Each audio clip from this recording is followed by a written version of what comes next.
अब ये जानते हैं कि कब ऐसा होता है कि आदमी सरकारी नौकरी की लगातार तैयारी कर रहा है, लगातार कोशिश कर रहा है, लेकिन सरकारी नौकरी मिलने में बाधा आ रही है।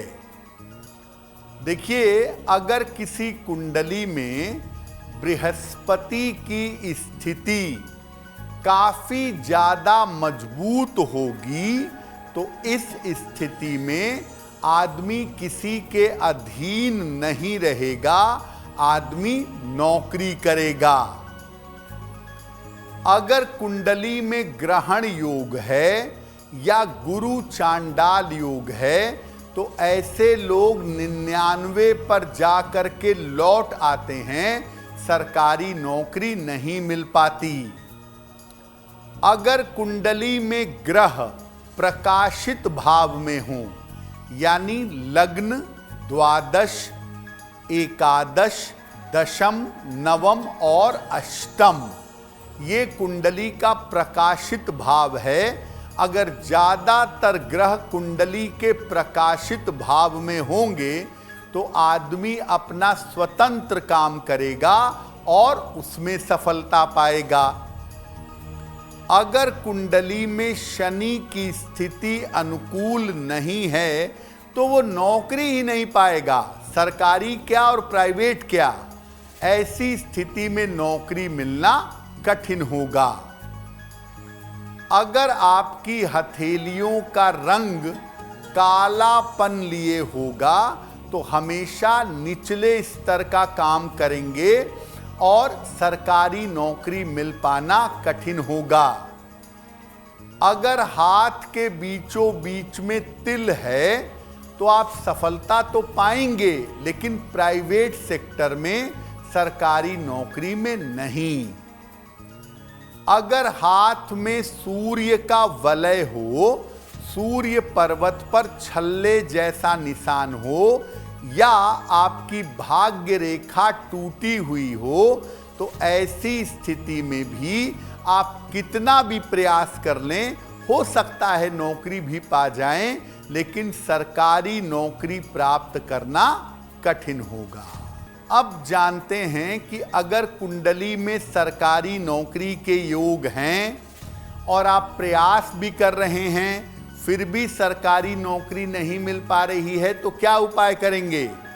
देखिए, ये उपाय उसी के लिए काम करेंगे जिसकी कुंडली में सरकारी नौकरी का योग है।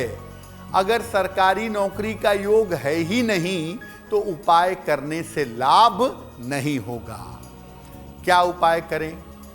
रोज सवेरे अपने माता पिता के चरण स्पर्श करिएगा। नित्य प्रातः माता पिता के चरण स्पर्श करें। उगते हुए सूर्य को जल अर्पित करें। सुबह और शाम 108 बार गायत्री मंत्र का जप करें। सलाह लेकर के किसी ज्योतिषी से माणिक्य या नीलम, इसमें से कोई एक रत्न धारण करें। हल्के लाल रंग का, लाइट रेड शेड का खूब प्रयोग करें, या हल्के लाल रंग का रुमाल अपने साथ रखना शुरू कर दें। अगर तैयारी के साथ साथ ये छोटे छोटे उपाय आप करेंगे तो सरकारी नौकरी मिलने की संभावना बढ़ जाएगी। अब वक्त हो गया है ऐसा क्यों जानने का। ऐसा क्यों में हम आपके मन की तमाम जिज्ञासाओं का समाधान सरल तरीके से करने का प्रयास करते हैं।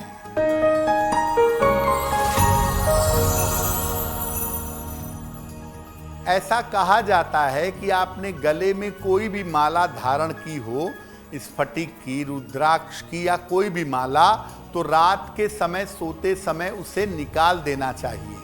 ऐसा क्यों? देखिए, जब आप गले में कोई माला धारण करते हैं शुद्ध करके, खासतौर से रुद्राक्ष की, तुलसी की, चंदन की, तो ये माला आपके शरीर में एनर्जी पैदा करती है, ऊर्जा पैदा करती है, पवित्रता पैदा करती है और ख़ास तौर से दिमाग को एक्टिव कर देती है।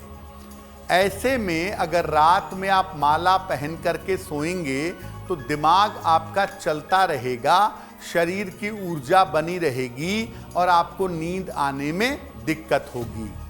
तो नियम यह है कि रात में सोने के पहले माला निकाल दें और अगले दिन स्नान करके दोबारा सुबह के समय उस माला को पहन लें तो आपके लिए अच्छा होगा। अगर आप मुझसे जुड़ करके अपनी समस्याओं का समाधान चाहते हैं और चाहते हैं कि आपकी समस्याओं को ज्योतिष के माध्यम से सुलझाया जाए तो आप हमसे संपर्क कर सकते हैं, जुड़ सकते हैं एस्ट्रो तक पर।